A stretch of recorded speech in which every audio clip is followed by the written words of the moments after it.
All right. So, we had a chance to think about the translation problem that we discussed right before coffee break. Jesus rode into Jerusalem on a donkey, colt of a donkey, and the problem that this creates for translators in this particular region that we described in the Middle East, where the only reason a man would be found riding on the back of a donkey is if he had been found in an immoral relationship and was being publicly shamed for the terrible thing that he had done. Obviously, that is not anywhere near the intended meaning of what Jesus was doing when he rode into Jerusalem. Thus, the desire on the part of the translators, could we use a different animal that correctly describes the honor that Jesus is due, not the shame for something that he never did? So, have you had a chance to think about it? Is it okay to have Jesus in this translation of the Bible, in that context, because of the cultural constraints, riding into Jerusalem on the back of a camel instead of a donkey, given the difficulties in the region for understanding? But if both, camel and donkey, those are animals in the Middle East. That's correct. They're both animals that they understand. The difference is the perceived meaning associated with why Jesus would be on the back of a donkey as opposed to being on the back of a camel. Also, we have a problem in Indonesia, right? Donkey or alpha or elephant. Yeah, it'll create challenges elsewhere as well. How should we advise these translators? They have come to you for assistance, for perspective. How would you counsel them in this translation dilemma? Yeah, for the Middle East people. Change their culture. Very good. You tell them that.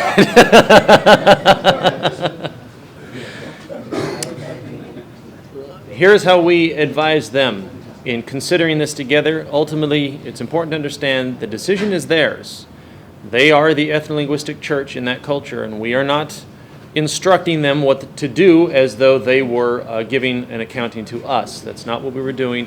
We came as brothers in Christ to help them consider some of these issues, and they were asking for our input, and what we advise them is one of the established principles of Bible translation. You'll see it explained very clearly in Translation Academy. You cannot change historical action, what actually took place. Regardless of how difficult that is to understand, we can't deviate from that. If it actually happened, the translation must bear witness to that. So in this situation, we cannot change that Jesus rode on the back of a donkey into Jerusalem. But what needs to happen is, in some way, that the reason for his doing that needs to be made clear. So as we discussed it, obviously it has nothing to do with the perception of what the people in that culture might perceive based on their cultural context. It has nothing to do with that. Why was Jesus riding on a donkey in the first place? This was already alluded to earlier. It had to do with his humility. He did not come on a war horse as though he were going to conquer Jerusalem. He came as a servant. And so it was to show his humility in part. We also encourage them to make use either of footnotes or an explanatory comment in the text, rode on the back of the donkey, to show his humility, something that makes it very clear the reason. It carries the meaning of messenger of peace. That's right. Very good. Yep. So would you go so far as to kind of give a paraphrase in your own words, exactly the culture? That would be a translation decision that the team would have to make based on the gravity of the situation and the need to ensure, some of it may be perceived that there's misunderstanding, but in actual testing of various approaches to it, they may find out it's not really that misunderstood. Or it may be really skewed, really slanted off to one side, and in that case, maybe there will be a need for some explanatory comment in the text just to keep it clear what was actually going on here and that it had nothing to do with what you might think. Anyway, very good. Thank you for considering that, considering the challenges. These are all important principles, and there are many more like them that you'll encounter in Bible translation. Let's talk briefly about achieving the objective of church-centric Bible translation. And how I'm going to try and describe that is using two words English words. One is trustworthy. And if I could get some help just ensuring that we're all understanding that clearly, if a translation is trustworthy, it's what? It's faithful, it's reliable, it's accurate. Is there a word in Indonesian that might contain that meaning? Trustworthy does it well in English. What would be a good translation of that word? We use Arabic. Amanah. Amanah. Does that cover it well enough? Trustworthy?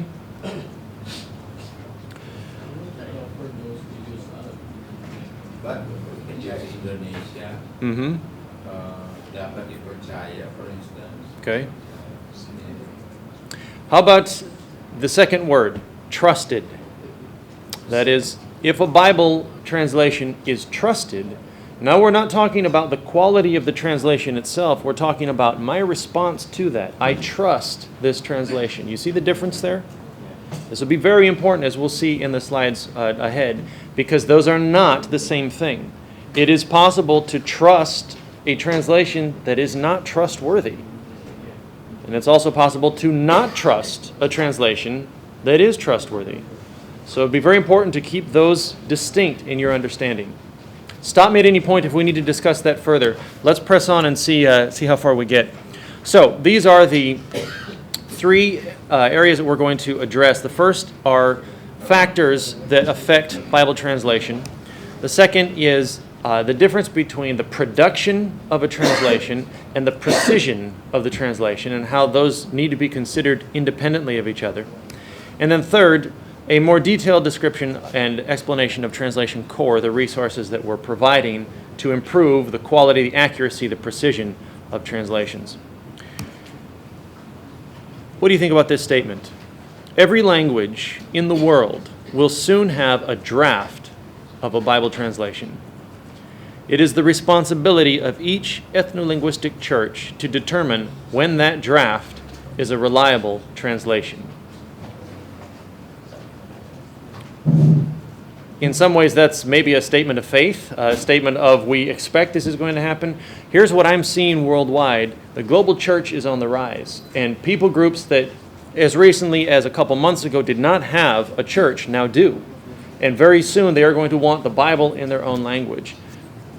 I told you the story yesterday about people walking to an event carrying a shopping bag full of handwritten pages of a translation of the New Testament in their language. That's not a rare occurrence. That is happening with greater frequency. More and more we're encountering people around the world who have already done a translation, but they're not really sure, is this a good translation? Can I trust it? Thus the statement, every language, if this continues, and we believe it's accelerating, will soon have a draft of a translation, and the focal point becomes not how do we generate a draft rapidly, but how do we enable the church in every people group to confirm their translations, the quality of their translations, so they know when that draft has now become a reliable translation. That's the fundamental shift that I think is upon us already as a global church in the realm of Bible translation. So, Bible translation factors. Let's consider this one. Is bilingual ability the same thing as Bible translation ability? That is, if a believer is bilingual in a language of wider communication, does that automatically mean that they have Bible translation ability? What do you guys think? Could be. Good response.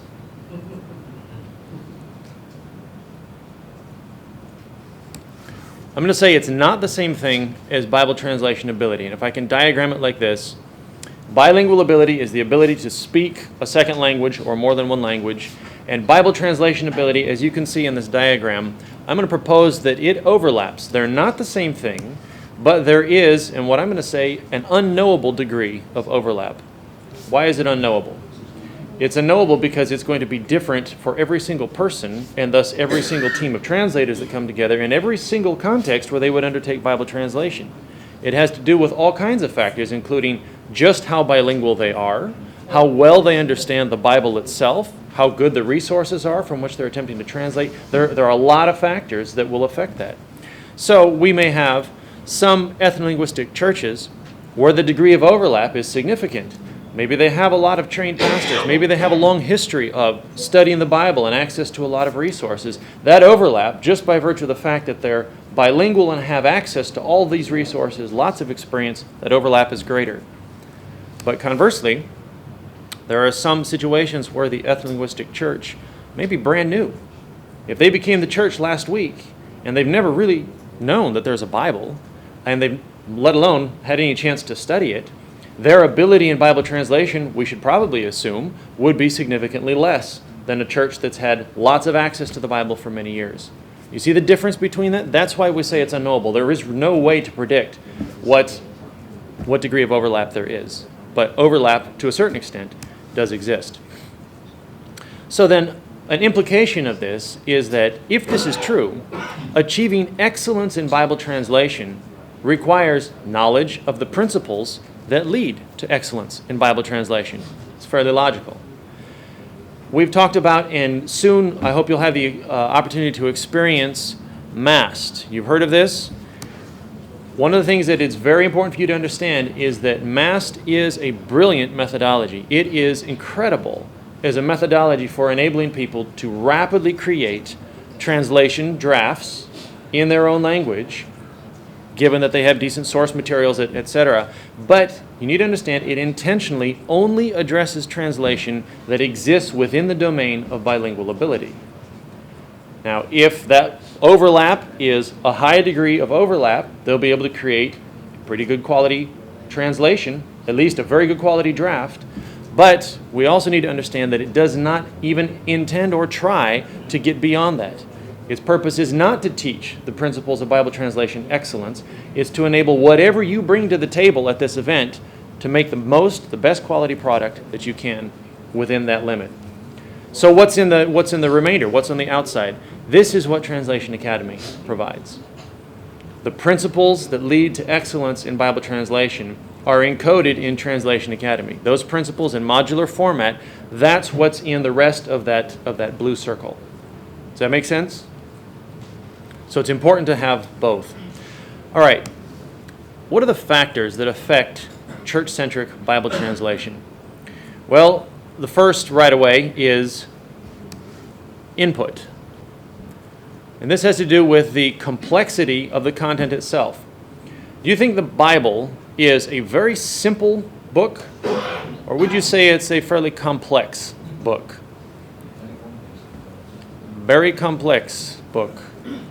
I would agree. I would say that by virtue of the fact that it's actually 66 books written by, dozens of authors over a time span of, I think, a couple thousand years or something like that, in 3 different languages. I mean, to say nothing of the theological principles, it's very complex. In fact, I would say it's one of the most complex books in the world. It is what it is, right? So the intrinsic complexity is going to affect a translator's ability. That also it's important to understand the comprehensibility of source material is also an important factor in the input. So we have a complex resource, and translators are generally working from translations of that. And if they're working from a translation they don't understand very well, their comprehension of that material will be impaired, and it will make translation very difficult. Conversely, if they have a good source text that's easy to understand, it will make it a whole lot easier for them to do a quality translation. That's the input side. Then we have comprehension. And this has to do with bilingual ability. How well does this translator understand the language of wider communication, or the gateway language, as we would say? Their familiarity of what we're going to call the sociocultural context. So you see the L2 up there, that's the second language that they speak. C1 and C2 are dealing with their first culture, that is their native culture, and the second culture, the culture of the gateway language, or the language of wider communication. Many translators have never really stopped to think about their own culture. They may not really consider, well, why do we do that? We have these traditions. Why is that? This is something that when they're trying to map the meaning of the Bible in its sociocultural context to their own sociocultural context, they're going to need to start thinking about these factors. Does that cultural whatever it was translate directly, or do we have to make an adjustment so that the meaning stays accurate? And then finally, subject matter experience. How well versed are they in the Bible text? How well do they understand it? This key term is going to show up in both the New Testament and the Old Testament, and it's got to be addressed accordingly. All right, so that's input and then comprehension, and then finally we have output. Have you noticed that not everyone who speaks their language is a natural storyteller in their language, someone who has good command of the language? This is true, I think, probably in every language. There are those who are known as the storytellers. Oh, this guy is great. He really tells great stories. And others who, they get by. You can understand what they're saying, but crafting expressions is just not their thing. So that's going to affect the output. The knowledge of what we call specialized domain terminology, which is a fancy way of saying key terms, right? The important words in the Bible. How much does the translator understand these words? Have they ever really considered them? Have they studied them? That will affect the output. Here's another one. The degree of linguistic and cultural parallelism. So you understand the word parallel, right? How similar something is. What is a translator going to do when both the language and the culture of the original does not align with the language and culture that they're trying to translate into? And they have to do some maneuvers to ensure that that intended meaning stays the same as the original. They may have to make some adjustments and ensure the meaning stays the same here. That leads to the next point, the ability to exercise congruity judgment. So congruity, a fancy way of saying they're the same. This one and this one, though they're different languages and cultures, they mean the same thing. The translator has to be able to confirm, yes, in fact, they do. Regardless of whatever had to be changed in the wording, the meaning is congruous, the same.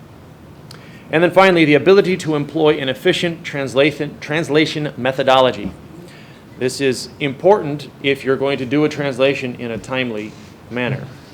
If you don't have an efficient translation methodology, it will take you a very long time. So it's important to have a method that produces the quality content as efficiently as possible. Briefly, let me just point out that in the professional world of translation, they measure bilingual ability and translation ability separately. So this is one of the recognized scales worldwide. At level 5, professional performance, this is where a translator can successfully translate virtually all texts, including those where lack of linguistic and cultural parallelism requires precise congruity judgment. So we just talked about that. And then at level 4, still considered professional performance, a translator can translate a wide variety of complex texts that contain difficult, abstract, idiomatic, and highly technical and colloquial writing. Also, the translator is able to capture the subtleties, the things that you maybe don't catch them right away, but they're important to the text, the nuances, so what's intended but not said right up front, as well as the tone and the register, so the emotion that's expressed in this. All of that is a part of Bible translation. So we're not hiding the fact or suggesting that this is not a complex undertaking. It is, but we're also saying we firmly believe that it is the church's responsibility and opportunity to do this. And so our intent is to make available whatever is needed, all the resources and the training, so that every ethno-linguistic church can do this to the absolute fullest of their capacity. Let me just point out that Bible translation capacity that's directly increased by MAST is specifically the methodology. That enables you, whatever you have, whatever you bring to the table as your team, you'll be able to do it a lot more effectively and efficiently using this methodology. But beyond that, these are all the other areas that all the resources that we're providing directly are designed to directly increase the capacity of the church. Knowledge of terminology, skill in application of translation principles, ability to exercise congruity judgment, familiarity of the sociocultural context, subject matter experience, and then the intrinsic complexity of the content and the comprehensibility of the source material. So we saw earlier this morning, these are all the component pieces that are designed to increase the capacity of the church. That's where they all fit in.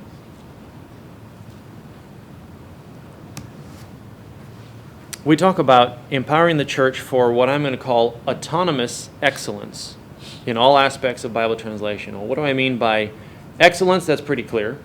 What about autonomous excellence? What we're going for here is every ethno-linguistic church able, within their own ability, what they bring to the table, so to speak, across the entire church and that people group, the ability to produce and maintain excellent translations of the Bible through time. Why do we think that's important? for the simple reason that languages change.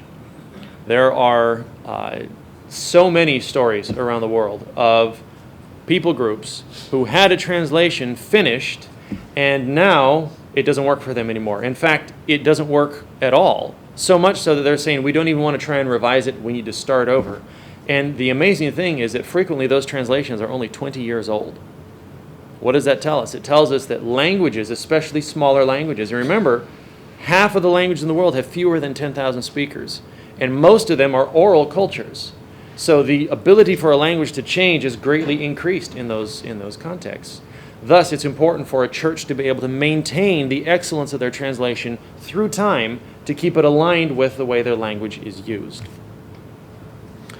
So, if a church assesses its own current Bible translation capacity to be a certain amount, and in order to obtain full capacity for self-sufficient excellence in all aspects of Bible translation, should we help them? It's an important question because not everyone agrees necessarily that we should. Some say it's not even possible.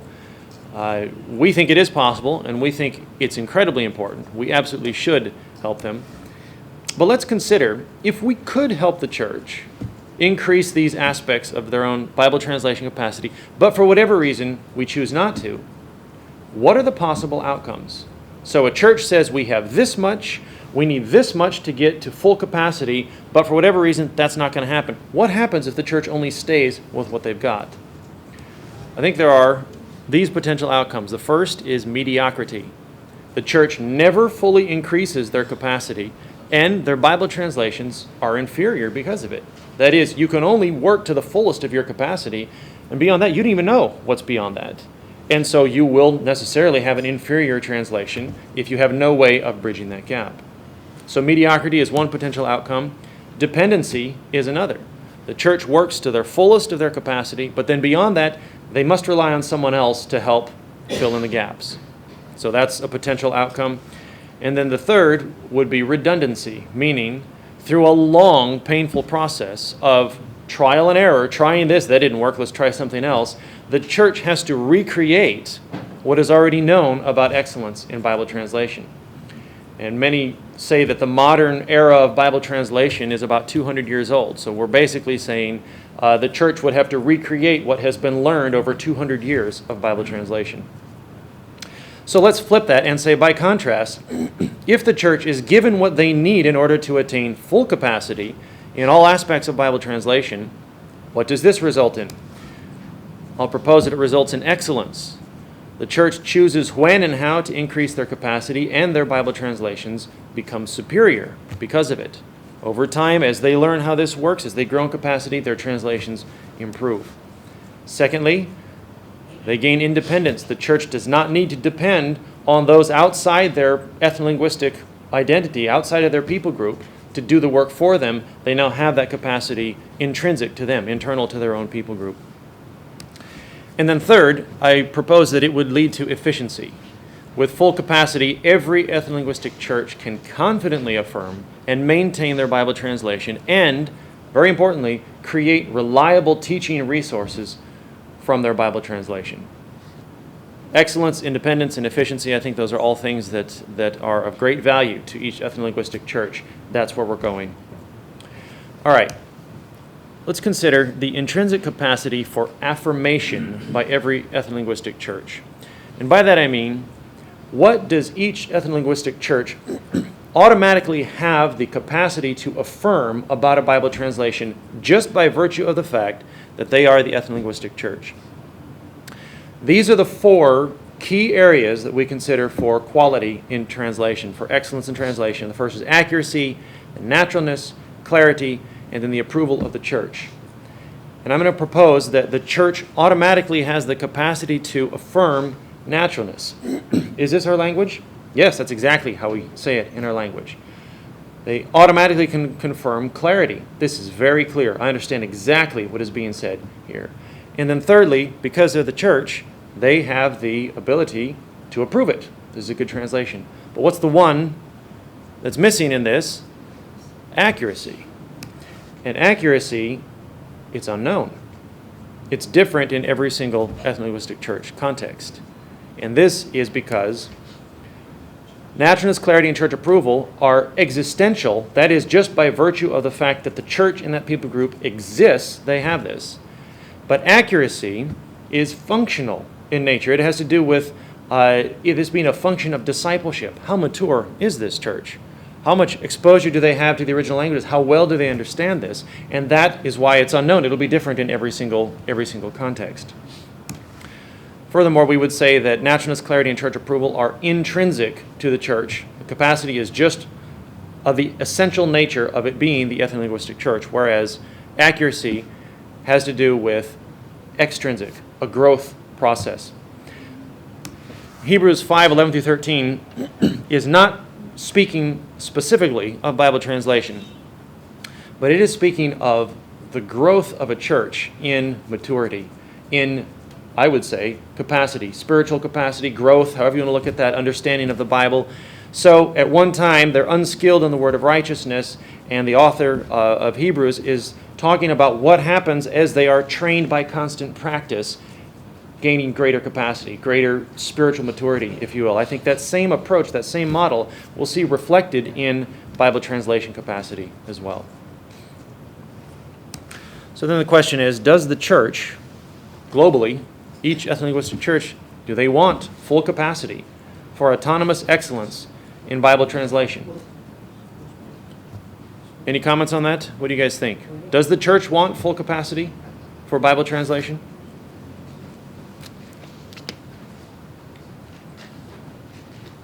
I'm seeing nodding of heads. I love this quote from a church network. We know we will score off the charts in everything when it comes to naturalness and clarity. What we don't know is if our translation is accurate to the source. We need some kind of resource that will help us to be able to assess if the draft that we have in our hands would be approved of by the global church if they knew our heart language. That captures the essence of what we're trying to do here. This church network recognized we get naturalness and clarity, but we're a little bit confused on accuracy. We're not even sure if we've got it. We might, but we're not sure. So let's consider what that looks like, how that actually plays out into a process. So, efficient Bible translation production while maintaining uncompromised precision. And what we mean is, how fast can a translation move without losing quality? To say it another way, how can we gain the best quality translations in the least amount of time, in the most amount of languages concurrently? I think there's a way. Let's consider Bible translation includes the who, the when, and the where, right? Who's going to translate? When is the work going to happen? And where are they going to be when they translate? That all has to do with the logistics of translation. Then we've got to consider the how. How are they actually going to do the translation? How are they going to structure the team? How are they going to assemble the workforce and get the job done? That has to do with the methodology of the translation. And then what? What are they going to translate? What books of the Bible? And more specifically, what words are they going to use to transfer the meaning? And that has to do with everything we've talked about. Language in culture. What words? What are they going to produce in that? This is what we would call the production phase of Bible translation. And this is at the surface level. This is what you get to see happening. This is the words actually going down on paper and then being typed into the computer or recorded as audio. It's visible. It's procedural. Follow these steps. It's quantitative in focus. That is, you count how many verses per day, how many translators on the team, and how many days are they going to be working, and you can get a pretty clear view of how much you've produced and kind of get an estimate for how fast this is going to go. It's quantitative. The focus is bilingualism, just what you've got right now, your ability to understand the Bible. Let's see how much of this draft we can put together as rapidly as possible. And it's easily accelerated. In fact, in this context, we could consider time as being the enemy. We want to decrease the amount of time that it takes to get this done. And that's all well and good. Can you see what's missing in this diagram? There's a question word that doesn't show up yet. What is it?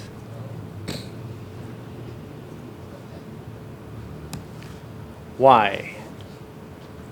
Why should a given word or phrase be used or not?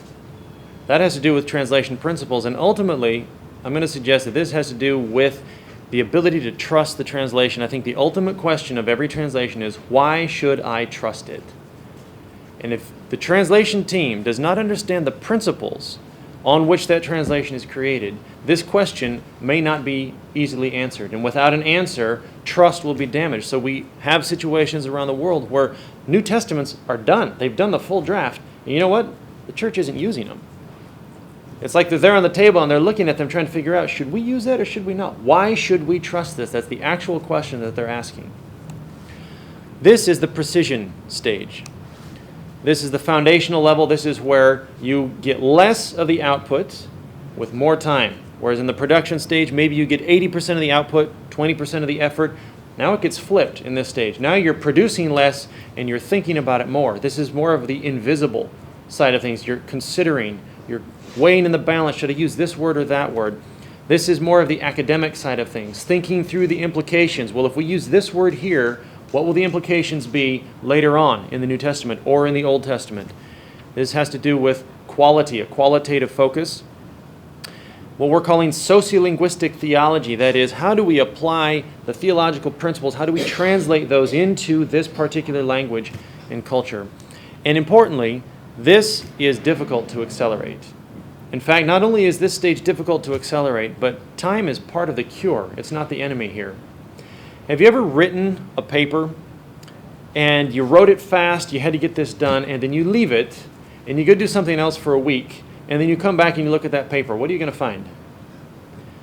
You're going to find spelling errors, you're going to find missing words, you're going to find double words, you're going to find paragraphs that are out of order, and some paragraphs that don't make sense at all.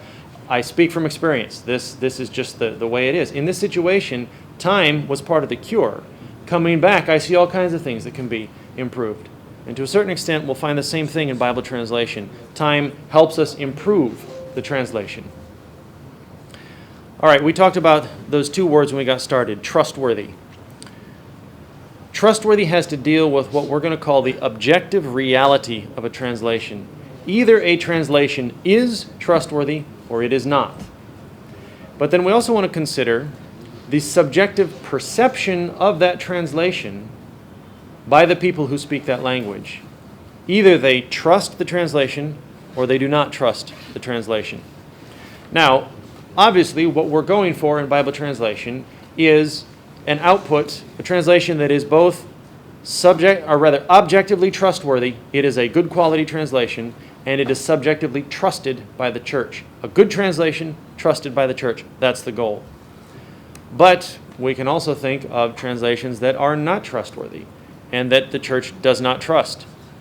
You've heard this story, and there are many like it. A translation many years ago that actually got all the way through the checking process and was published until someone noticed that there was a little tiny problem. That's that one of the commandments was missing the word not, and it came out, "Thou shalt commit adultery," which clearly is problematic. And they shut down the printing press, and they tried to recall as many copies as they could, fixed that just one word missing. It's not a big problem, right? Huge problem.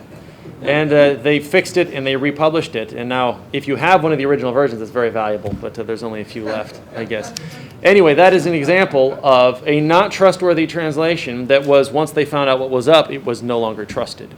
So that is also a possible outcome of a translation project. What we see here is that the church's reception, or perception rather, of the translation in both of these are aligned with reality. In the top right, the church trusts a trustworthy translation. In the bottom left, they don't trust an untrustworthy translation. But there are other options out there where perception and reality are misaligned. In the top right quadrant, we can have a trustworthy translation. We don't know of anything wrong with it, but the church does not trust it yet. Maybe they don't know who did the work. Where did this come from? I'm not sure. I'm not going to trust it. Or maybe they're not quite sure, what kind of translation is this? What principles were used in this translation? Until I know, I'm not going to trust it. Maybe it's perfectly fine, but until they know, they don't trust it. That is problematic because this could be the Bible that they need. But it's less problematic than the opposite side, which is the church doesn't know any better, and they are blindly trusting a translation that has problems. and they don't even know of those problems. Clearly, those are unacceptable outcomes. The challenge that we have is how can we equip each ethnolinguistic church to understand where on this grid their translation fits, and then furthermore, how to move any translation to the top right, where it is trustworthy and trusted by the church. Here's what's interesting about this. The trustworthiness of a Bible translation is an objective reality it's intrinsic to the translation itself. But interestingly, that objective reality can only be assessed by the judgment of the ethnolinguistic church. They're the ones, we believe, that have the authority to assess. Now, their authority and their capacity may not be in alignment yet, and that's the point of what we're talking about here. Their ability to correctly judge the quality, the trustworthiness of their translation, I believe, is dependent on their access to and use of the original languages, and their knowledge and skill increase through time. At the end of the day, for a church to really know if their translation is trustworthy, they're going to need to be able to compare it to the originals at some point. If they cannot, they have to assume that the translation that they're using to compare it against is accurate in every way, and it may or may not be. You see the connection there? At some point, the church will need to be able to see all the way through and compare their translation against the originals. All right, that raises the question, how will the church know if their subjective perception of their Bible translation is aligned with the objective reality of the translation itself? As we just said, comparing against the original text in light of the Bible translation principles that define excellence. So on the one hand, they need to see the original languages, be able to line up their translation with that. On the other hand, they have to know the translation principles that lead to excellence. So if they see a metaphor in the original language that does not translate into theirs, or if they see a rhetorical question in the original languages that they don't have in their language, they need to know the translation principles that explain how to handle that with excellence. If we were to map the progress of a translation on an axis where effort is mapped on the x-axis horizontally and the content produced on the vertical axis, I'm going to propose that translations may take generally something of this approach. And specifically, I'm going to describe two stages in the translation process. The first aligns with what we call production. This is where we can produce 80% of the content, maybe, something like that, with 20% of the effort. A good methodology, bilingual church, decent understanding of the source languages and translation principles, maybe they can generate a pretty good quality draft in a short amount of time. The objectives here are a translation that is natural, clear, and essentially accurate. That's the important word. It's essentially accurate. It's not confirmed accurate yet, but to the degree that there are pastors involved, people who have studied the Bible, who understand the biblical texts, they should be able to keep that translation fairly much in line. It should be an essentially accurate translation at the end.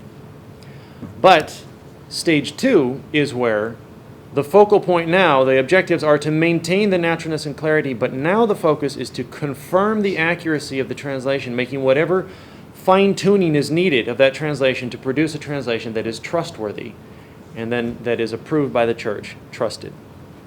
You see those two distinct stages, stage 1 being production, stage 2 being precision. This two-stage approach, I think, could meet the church's need if we understand and are very clear that finishing the first stage is not the same thing as being finished with a translation. It's a completion of the first stage only. Then we need to recognize the shift from, in the first stage, you're studying less and producing more, and in the second stage, you're producing less and studying more. That's the shift from quantity, generate as much essentially accurate content as we can in stage 1, and stage 2 is really tightening that down and ensuring the accuracy, the precision. And then we need to provide the resources and training that lead to that shift, that make that shift possible. And that is what Translation Core is all about. Translation Core, plain and simple, are resources for stage 2 Bible translations. Let me pause just a moment. We're moving fast through this, I'm aware of that. Is everything making sense? Anything that I can clarify at this point? Any observations or questions? We okay? All right. Just one question I Yeah. have. As translation core, we get to the second stage, is there training available for training checkers on that level to work through that? I know you've discussed the tools already, but I didn't know if there's specific training involved. There will be, but we're kind of building that in parallel with, so we're going with prototypes for the first phases of the development process, and then working with church networks to see how well that meets their needs. And as we get that tightened up, then we're going to provide direct training on how to use those tools. All right, so the objectives and intent. We want to provide the global church with comprehensive checking resources. And really, we're aiming for, as much as possible, everything that should be checked. These resources are intended to enable the church to confidently and reliably confirm and improve the accuracy of their own Bible translations by applying the principles of excellence in Bible translation and enabling the comparison of their translations not only against multiple sources but also against the original languages. Our assumption is if a church is empowered to do this and given the tools to do this, they will be able to increase and improve the quality of their translations and confirm its accuracy. So what are the tools and resources that are in development? Well, we talked about some of these already: a Greek New Testament and a corresponding Greek lexicon, and then what we're calling comprehensive checkpoints. And this is going through the entire biblical text and pre-identifying everything that shows up. So every metaphor is identified as a metaphor in the source. Every idiom is identified as an idiom. Every linguistic construction, every literary device that could potentially create an issue for a translation is identified in advance. Now, you might well wonder, just how big is this checklist going to be? Is it going to be huge? Is it going to be thousands of things to check? And the answer is, yep, it is. And then the follow-up question is that okay? Would you rather not check those? Or if we can streamline the checking process, is there going to be greater trust put into this translation once you know that everything that could be a translation issue has been checked, as opposed to just guessing or spot checking? Yeah, we picked a few of the most likely problems, didn't see anything really problematic, rather than we checked everything. That's where we're going. All right, so we also talked about the Unlocked Hebrew Bible coming soon, the Hebrew Lexicon, and then the artificially intelligent Bible translation checking that will greatly speed up this process. And I won't go into a lot of details here, but as we described earlier, we can use computer technology to basically have the computer learn the translation and compare it to the originals. That is, the computer will already know what the original translation is. Remember, it's lexically tagged, so the computer knows where all the key terms are. It's morphologically parsed. The computer knows what tenses everything is in. Based on that, we can actually have the computer learn the translation to a certain degree and identify potential problem spots. All it will do then is suggest to the translator, you might want to check this, you might want to check this. These are the most likely areas where there are problems that need to be checked. So the computer is not checking the translation for you, but it is going to provide you with a list of these are things you might want to take a look at. Briefly, how do these pieces fit together? There are four, for our purposes, we're using four main levels where meaning is transmitted in the biblical text. At the highest level of discourse, this is the genre of the content. So is this poetry? Is this prophecy? Is this, there are all kinds of different genre. Some languages, it's very important to signal when you have a shift between the different discourse styles. Otherwise, you're going to get some confusing things. You're not going to realize that you shifted into a different format, and that's some languages that's very confusing. So we'll indicate that. At the literary level, we've talked about metaphors, idioms, that will be identified in the text. At the lexical level, key terms, all the key terms lined up, and then tagged accordingly, so that will increase the checking accuracy. And then the morphology, the actual units of meaning embedded in each word in the originals. So we've talked about translation helps is what we call the resources that increase comprehension for generating the translation draft. And then translation core improves checking. Now there is overlap between those. You'll use translation helps when you're checking, and you may use translation core when you're drafting. That's perfectly fine. But the intent is lined up accordingly. All right. Let me drop out of this for just a second and show you. This is the prototype, the current prototype of translation core. So on this you can see that here we're checking metaphor. And if you're the checker coming through the translation and you need to remind yourself what is a metaphor and how do I translate that, you're going to click that drop down. And that's pulling in the module from Translation Academy that addresses metaphor. Let's go through that briefly. This module answers this question: what is a metaphor and how can I translate a sentence that has one? If you want to understand this topic, you want to be sure you understand figures of speech in general, and you may also want to understand simile and how that's different, connected to but different from metaphor. Here's a description of the module. Sometimes the topic and the image are both stated clearly, so here's an example. Sometimes only the image is stated clearly: produce fruits that are worthy of repentance. That's a metaphor. It's not an actual fruit, right? It's a metaphor. It's describing, it's painting a picture. We're going to need to be able to translate that accurately, and so here are the purposes of metaphor. It's going to describe why these exist in the original languages, why they exist in the New Testament.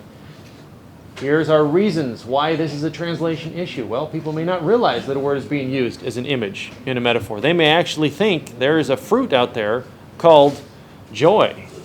Very confusing, right? If they're new to the Bible especially, this could create a real problem for them if they fail to understand that this is a metaphor. So those are the reasons for translation issue. These are the principles that govern how to make a good translation decision about how to translate metaphor. Examples from the Bible. I am the good shepherd. The good shepherd lays down his life for the sheep. In this metaphor, the topic is I, the image is the good shepherd, so on. So here's some examples. These are the 7 translation strategies for how to translate a metaphor with excellence. We won't go through all of those, but then these are examples of the translation strategies applied. If you're going to take option 1, what would it look like? I am like a good shepherd. In some languages, you're going to have to do that. The translator will have to do that to be sure. Understand, we're not talking about a physical person out there somewhere in the world who is a shepherd. However, that could be miscommunicated. We have to get the picture in our mind. I'm like a good shepherd, so some languages may need to do that. We won't go through all of them, but the other examples are there. Okay, so we're up to speed now on checking a metaphor. Now what we have here is, for the purposes of this prototype, we are checking the ULB in Brazilian Portuguese against the ULB in English, all the way back against the Greek New Testament. So here we're going to look for, in the ULB in English, we see already highlighted for us what that metaphor is. Walked blamelessly in.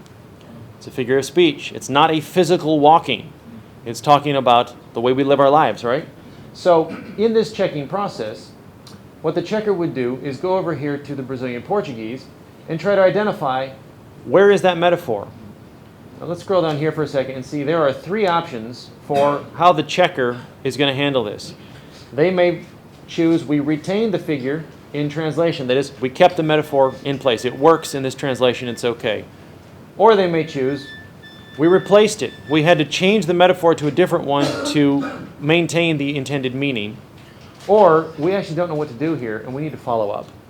So rather than get stuck on that, we're just going to say we need to circle back and get some help on this. All right, once they've decided, they're going to find it up here. So here it is. Walking in a way that is blameless. It's actually a pretty straightforward translation. We would go down here and we would say the figure is retained in the translation, and we would copy that selection in. And what that does is when they go on to the next one, it's going to document what that change was, or rather what that check was, how they handled that. In this situation, they kept it, and this is the wording that covers that. That will provide a very detailed log of everything that was checked in this translation and the decision that was made accordingly. Soon we'll be able to have, you can add notes, why you did this, why you made this change, so that when the translator goes to check it with church leaders in their people group, they can have a printout of every single check that was performed on every single verse, and the ones that either need help with these. They're going to go talk this over with their pastor. They can choose what they want to have exported from that. Let me just point out the Greek New Testament over here. At any point in the process, they may want to go back and find out what's actually going on in the original Greek. They can go back, and the drop-down is available. This will all be explained out right now. It's just the codes, but it actually shows the morphology, the part of speech that it is, the definition. Just for purposes of understanding where this is going, we did a prototype test in Hindi with a basic lexicon in Hindi. And with that lexicon, we flipped it and took the Hindi translations and just put them literally in line. And basically this is roughly similar to an interlinear translation in Hindi, just based on the unlocked Greek lexicon in Hindi. So you probably can't see that real well, but it does pull up the actual translation of the word. So we have an interlinear Greek lexicon, an interlinear Greek New Testament with Hindi lexicon overlaid on top of it. You should see that and recognize that will go into any language. Indonesian, maybe you already have it. This one, once we get this built out, will be unrestricted. Anyone can have access to it. It'll be available right in Translation Studio for translators and checkers. All right. Finally, our objective is to serve the church. The church has and will always continue to have the authority for Bible translation. We believe that. The church, we're discovering worldwide, is requesting the content, tools, and resources to strengthen the formation of their own effective processes for checking the accuracy of their own Bible translations with reliability and confidence. Our intent then, in response to this request, we're working together with the global church to create effective resources that enable the church to achieve the highest degree of translation accuracy, that is, trustworthy, so that they can confidently rely on every detail of their own Bible translations, that is, trust. All right, I'm done. Any questions at this point? Okay, in Indonesia we have some organization to translate the Bible. How do we name this group for this Bible translation? Up to you guys. I think it's a good question. We have other groups coming together in other parts of the world with the same thing. They're recognizing the strategic value of what's happening in this room and where this goes from here. And we'll put it back to you guys to decide how you think this should move forward. All right. I'm done at this point. Over to you guys. Thank you.